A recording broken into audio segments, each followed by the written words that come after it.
காசு பணம் இல்லாதவன் ஏழை மகன்தான்.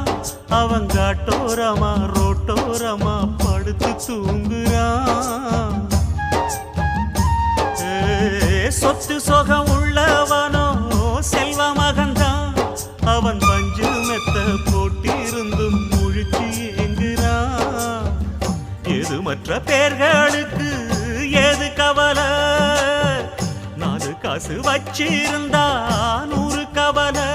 இங்கு ஆசை வச்ச நெஞ்சுக்கெல்லாம் அமைதி இல்லையே. என்ன வேலை அது என்ன வேலை?